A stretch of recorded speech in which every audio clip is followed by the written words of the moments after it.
Bruno, alors, tu marches depuis combien de temps? Tu marches depuis combien de temps?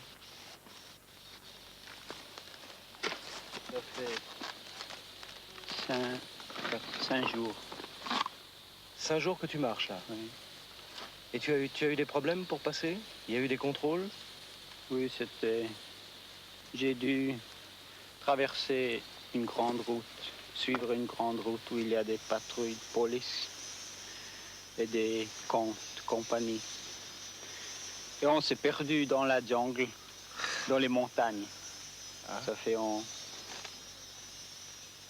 C'était loin. Je suis vraiment content de te voir. Vraiment. Depuis le temps qu'on t'attend, ça fait 1 mois qu'on t'attend vraiment. Je suis très très heureux de te voir. C'est 15 jours qu'on court après toi en tout cas. 15 jours. 15 jours. 15 jours qu'on court après toi.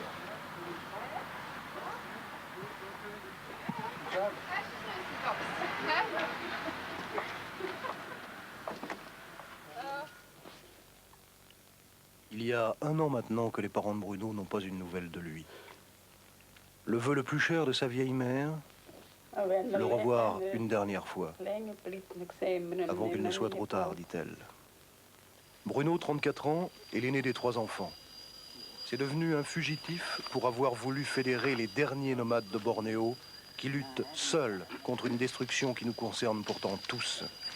La destruction d'une des dernières grandes réserves d'oxygène de la planète. Ça fait à peu près 2 ans que je me cache dans la jungle. Je suis maintenant coupé de tout.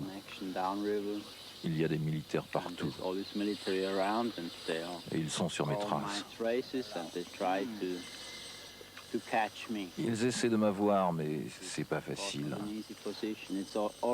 C'est dur de vivre dans la jungle, comme les Punan quand on n'est pas habitué.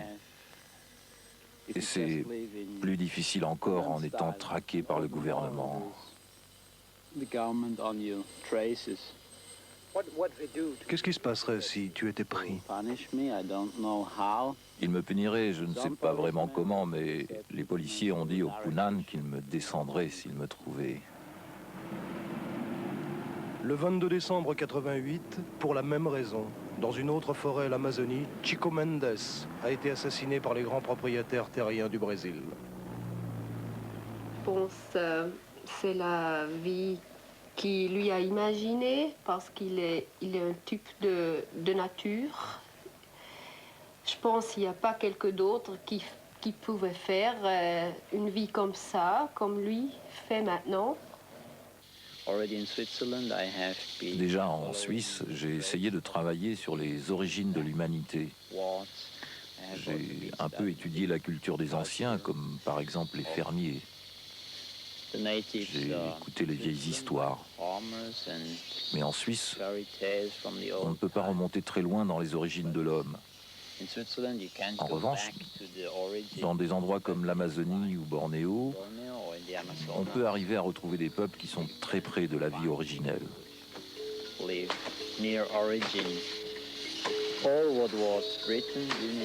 Il n'y a jamais rien eu d'écrit dans les bibliothèques universitaires à propos des Punan. Juste quelques photos de nomades. Rien à propos de leurs croyances ou de leur façon de se nourrir. C'est pour ça que, avant même de quitter la Suisse, j'avais choisi d'aller chez les Punan. J'avais décidé de vivre leur vie, d'apprendre leur langage, en fait, de rester avec eux quelques années. Voilà.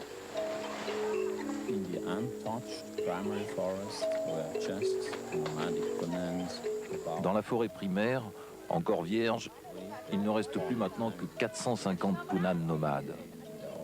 Il leur faut du gibier, de grosses quantités de poissons, mais maintenant il n'y a plus de sangliers, donc plus de graisse dans leur nourriture.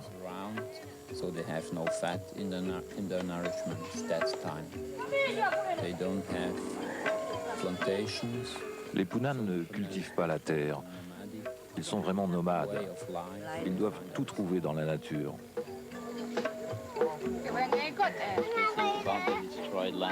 Et lorsqu'ils pensent à leur pays détruit, ils disent « Nous sommes comme des poissons jetés sur la terre sèche ».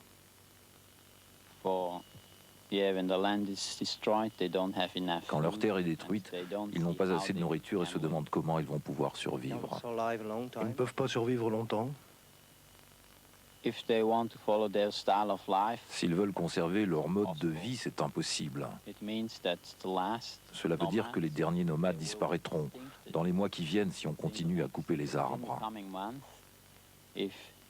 The felling of trees won't be stopped.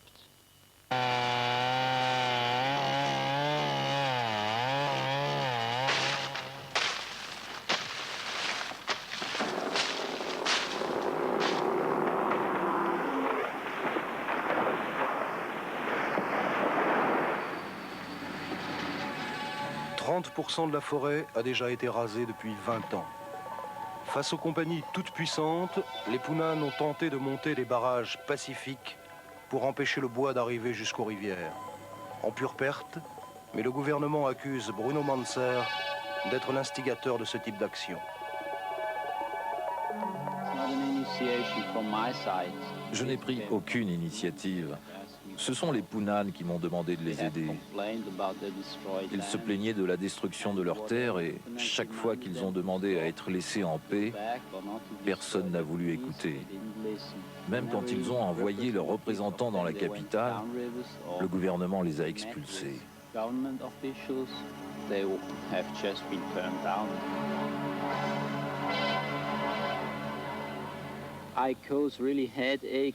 Je donne vraiment mal à la tête au gouvernement.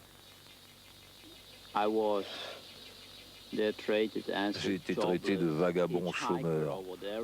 Tout ça pour donner au public une mauvaise image de moi.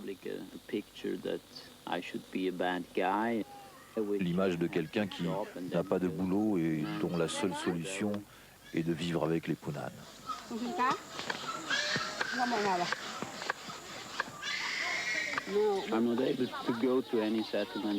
Je ne peux plus retourner dans aucun village. Il y a beaucoup de commandos tout autour. Il faut donc que je me cache très loin, au fond de la jungle. Chaque fois que je m'approche d'un village, ça veut dire plein d'ennuis. Il me faut marcher de nuit. Les Punan ont très peur. On leur a dit que ceux qui m'aideraient seraient tués. Il y a beaucoup d'histoires qui traînent comme... par exemple, ceux qui feront des barrages contre les compagnies seront mis dans les congélateurs.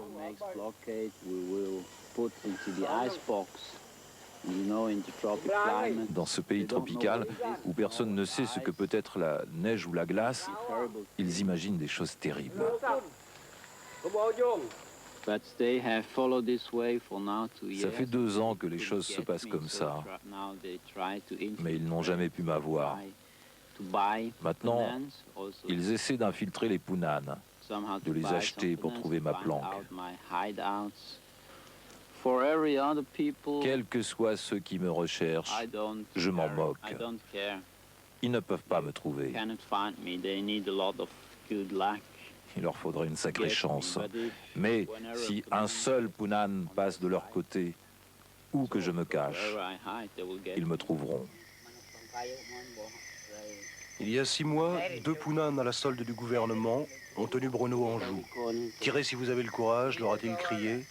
Ils ont baissé leurs armes et sont partis.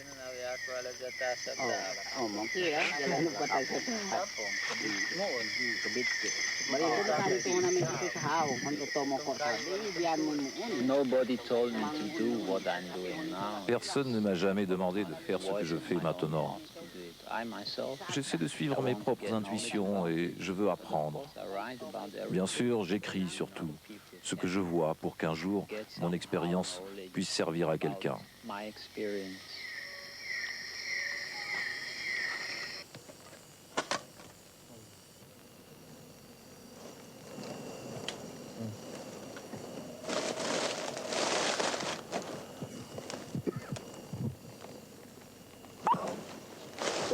Ada, seneng ada. Dan lagi jauh tetap kita. Bunga ada, neng telusan. What I miss, all my good old friends, Ce qui me manque, mes vieux copains, mes parents, tous mes amis. C'est ça qui me manque vraiment. Les contacts. Je suis coupé de tout.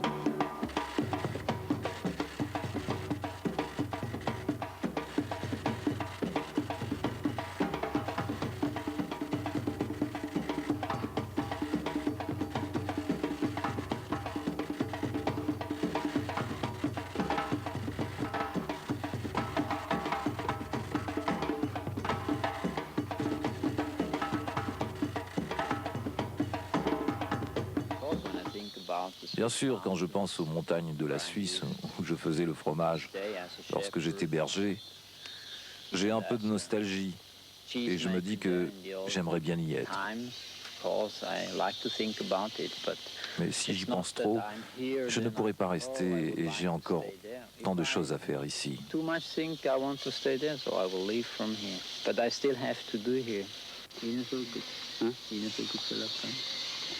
À 2 reprises, la police a trouvé son repère. La première fois, il a pu s'échapper, ils lui ont tiré dessus. La deuxième fois, le nid était vide, mais ils ont confisqué les 200 premières pages illustrées du dictionnaire Punan qu'il est en train de rédiger.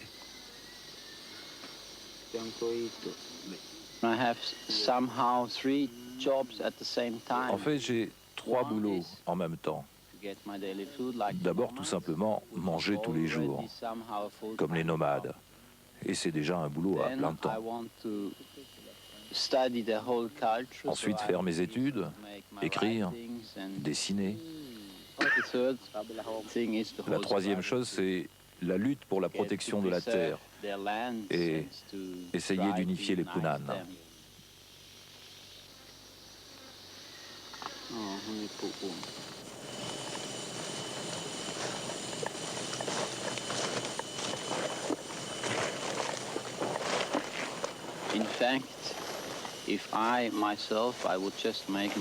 Si je faisais simplement mes études sur la vie et la culture des Punan à des fins anthropologiques, je ne dérangerais personne.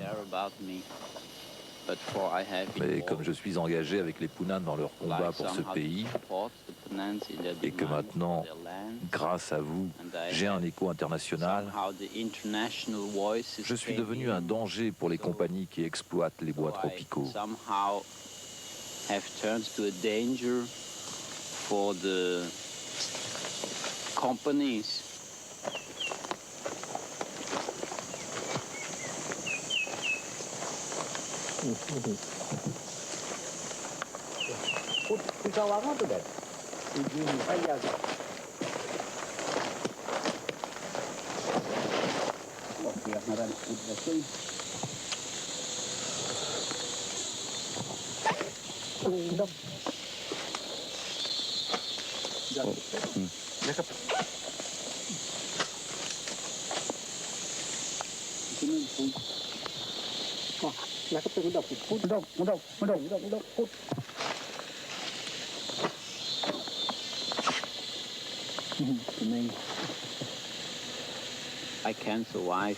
À présent, je peux vivre tout seul. J'ai appris à survivre dans la jungle. Du moment que j'ai ma sarbacane, un filet de pêche et ma machette, je ne risque pas de mourir de faim. Bien sûr, je peux mourir d'une morsure de serpent ou de la malaria, mais après tout, c'est à la grâce de Dieu. Bruno décide de continuer avec nous en pirogue. Soudain, un bruit de tronçonneuse. Un chantier est tout proche, les Punan sont inquiets. Ils le dissuadent de nous accompagner. Désolé, on ne peut pas vous suivre dans le chemin. Salut, Salut. merci. Salut. Bonne chance. Salut,